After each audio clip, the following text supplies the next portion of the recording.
আসসালামু আলাইকুম প্রিয় শিক্ষার্থীবৃন্দ, আজকে অষ্টম শ্রেণীর গণিত ক্লাসের বৃত্তের খুঁটিনাটি নিয়ে আলোচনা করছি। বৃত্তের কিছু সাধারণ বিষয় আজকে তোমাদের বুঝিয়ে দিচ্ছি। এখানে দেখো একটি বৃত্ত আছে, অকেন্দ্র বিশিষ্ট একটি বৃত্ত, এবং ওখানেও আরেকটি বৃত্ত আমি একে রেখেছি। এই বৃত্তগুলোতে কিছু সাধারণ বিষয় আমরা জেনে নেই। এই যে অ বিন্দু, যেটা এই একটি বিন্দু আছে, এই বিন্দুটিকে বলা হয় বৃত্তের কেন্দ্র, অর্থাৎ বৃত্তের মধ্যবিন্দুকে কেন্দ্রবিন্দু বলা হয়। এই বিন্দুটি বৃত্তের কেন্দ্রবিন্দু, এই বিন্দুটি বৃত্তের কেন্দ্রবিন্দু। আমি যদি আরও একটি বৃত্ত অঙ্কন করি, তোমরা কিন্তু কাঠ পেন্সিল এবং কম্পাসের মাধ্যমে আঁকবা।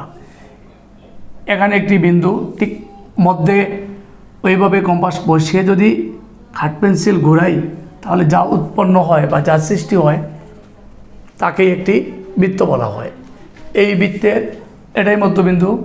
এখানে বৃত্তের মধ্যবিন্দুর নাম ইংরেজি বর্ণমালার আমরা যে কোনো অক্ষর দিয়ে দিতে পারি। তাহলে সিদ্ধান্ত নিলাম যে বৃত্তের মধ্যবিন্দুকে বলা হয় কেন্দ্রবিন্দু। দ্বিতীয় কথা, বৃত্তের পরিধি কী জিনিস? বৃত্তের পরিধি, বৃত্তের দৈর্ঘ্যকে বৃত্তের পরিধি বলা হয়। স্যার, বৃত্তের দৈর্ঘ্য কী জিনিস?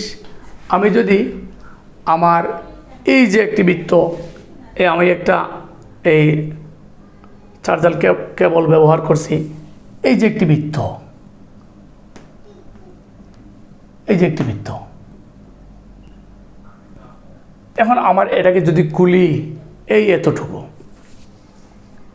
এতটুকু জায়গা যদি আমি স্কেল দিয়ে বা ফিতা দিয়ে মেপে নেই, তাহলে এতটুকু যত সেন্টিমিটার হবে তত সেন্টিমিটারই হবে বৃত্তের পরিধি, যা বৃত্তের দৈর্ঘ্য। বৃত্তের দৈর্ঘ্যই হচ্ছে বৃত্তের পরিধি। বৃত্তের ব্যাস, কেন্দ্রগামী পরিধির এক প্রান্ত থেকে অপর প্রান্ত পর্যন্ত রেখাকে বৃত্তের ব্যাস বলা হয়। বৃত্তের ব্যাস কেন্দ্রগামী, এই কেন্দ্র দিয়ে যেতে হবে। এখান থেকে শুরু করিয়া, এক প্রান্ত থেকে শুরু করিয়া কেন্দ্র দিয়া অপর প্রান্ত পর্যন্ত রেখাকে বৃত্তের ব্যাস বলা হয়। তবে কেন্দ্র ছাড়া এদিকে গেলে কিন্তু ব্যাস হবে না। কেন্দ্রগামী, যেমন এটাতে আরেকটি ব্যাস যদি অঙ্কন করি, এই কেন্দ্রগামী এই দিকে যেতে হবে। বৃত্তের এক প্রান্ত থেকে অপর প্রান্ত পর্যন্ত রেখাকে বৃত্তের ব্যাস বলা হয়। সোজা কথা, এদিকেও যদি আমি অঙ্কন করি কেন্দ্রগামী, সেও কিন্তু বৃত্তের ব্যাস হবে। ওই দিকেও যদি অঙ্কন করি, বৃত্তের ব্যাস হবে। কেন্দ্র দিয়ে আঁকতে হবে, সেটা বরাবর যে ওই রকম আঁকতে হবে এরকম কোনো কথা নয়। বৃত্তে অসংখ্য অসংখ্য ব্যাস অঙ্কন করা যায়, কেন্দ্র দিয়ে ওই রকমও আঁকা যায়। কেন্দ্রগামী, পরিধির এক প্রান্ত থেকে অপর প্রান্ত পর্যন্ত রেখা বৃত্তের ব্যাস। ব্যাসার্ধ কী জিনিস? এই যে ব্যাস যেটা আঁকছি, তার যদি একটি নাম দিই এবি, ব্যাসের ঠিক অর্ধেক, এটা কিন্তু মধ্যবিন্দু, কেন্দ্রবিন্দু। অর্ধেকটা যদি আমি মুছে নিই, তাহলে ওই অংশটা হবে বৃত্তের ব্যাসার্ধ। যেমন এখানেও যদি অর্ধেকটা মুছে নিই, এই অংশটি হবে বৃত্তের ব্যাসার্ধ। অর্থাৎ ব্যাস যে অংশটুকু, এর অর্ধেকটা হচ্ছে বৃত্তের ব্যাসার্ধ। এখন আসছি আমরা যাতে। যা কি জিনিস? কেন্দ্র ভিন্ন। কেন্দ্র দিয়ে যেগুলো আঁকছিলাম সেগুলো ছিল ব্যাস। এই রেখাটা কিন্তু কেন্দ্র দিয়ে নয়, পরিধির এক প্রান্ত থেকে অপর প্রান্ত পর্যন্ত, বাট সে কেন্দ্র ছাড়া, কেন্দ্র ভিন্ন। বৃত্তের এক প্রান্ত থেকে অপর প্রান্ত পর্যন্ত রেখাকে যা বলে, কেন্দ্রবিন্ন। তাহলে এটাও কেন্দ্রবিন্ন, এদিকে আঁকলেও হবে কেন্দ্রবিন্ন, এদিকে আঁকলেও হবে কেন্দ্রবিন্ন। এই রেখাগুলো হচ্ছে বৃত্তের যা। উপর দিকেও আঁকতে পারি কেন্দ্রবিন্ন। তবে কেন্দ্র দিয়া যদি আমি আঁকি, ঠিক কেন্দ্রের উপর দিয়া পরিধির এক প্রান্ত থেকে অপর প্রান্ত পর্যন্ত, সে কিন্তু যা নয়, সে হচ্ছে বৃত্তের ব্যাস। চাপ কাকে বলা হয়? একটি বৃত্তের দৈর্ঘ্যকে বা পরিধিকে, এইটা পরিধি বা বৃত্তের দৈর্ঘ্য, তাকে যদি এটুকু আমি মুছে নেই, এখানে একটি বিন্দু দিলাম, এখানে আরেকটি বিন্দু দিলাম, এবি। এই যে এবি অংশটুকু নিলাম, এটাই হচ্ছে বৃত্তের চাপ। বৃত্তের পরিধির কোনো অংশকে বলা হয় চাপ। তাহলে এই অংশটুকু আরেকটি চাপ। বৃত্তের পরিধিকে যদি আমরা কয়েকটি অংশে ভাগ করি, প্রত্যেকটা অংশ এক একটি চাপ।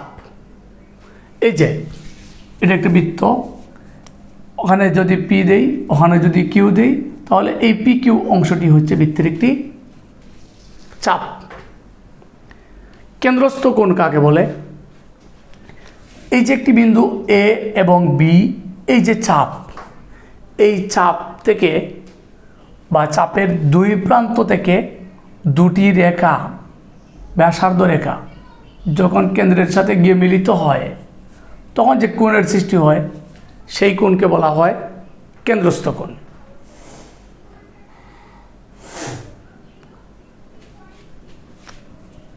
একই চাপের দুই প্রান্ত থেকে দুটি ব্যাসার্ধ রেখা যখন কেন্দ্রের সাথে মিলিত হইয়া যে কোণ সৃষ্টি করে, তাকে বলা হয় কেন্দ্রস্থ কোণ। নেক্সট আসলাম, বৃত্তস্থ কোণ কাকে বলা হয়? এই যে এটা মুছে নেই, দেখতে সুবিধা হবে। বৃত্তস্থ কোণ কাকে বলে? এই একই চাপের দুই প্রান্ত থেকে দুটি রেখা, যদি এখানে একটি বিন্দু এই পি বিন্দু, দুটি রেখা এই বৃত্তের গায়ে কোনো বিন্দুতে মিলিত হয়, একই চাপের দুই প্রান্ত থেকে, এ বি এক প্রান্ত, এ এক প্রান্ত, বি আরেক প্রান্ত। এ প্রান্ত থেকে একটি রেখা গিয়ে পি বিন্দুতে মিলিত হয়েছে, আবার বি প্রান্ত থেকে আরেকটি রেখা পি বিন্দুতে মিলিত হয়েছে। মিলিত হইয়া একটি কোণের সৃষ্টি হয়েছে। তাহলে এ পি বি, কোণ এপিবি, কোণ এপিবি, এটা হবে বৃত্তস্থ কোণ। বৃত্তের গায়ে, বৃত্তের পরিধির গায়ে যখন দুটি রেখা মিলে, তখন তাকে বলা হয় বৃত্তস্থ কোণ। আর কেন্দ্রবিন্দুতে যখন দুটি রেখা গিয়ে মিলিত হয়, তখন কেন্দ্রস্থ কোণ, এ ও বি কেন্দ্রস্থ কোণ।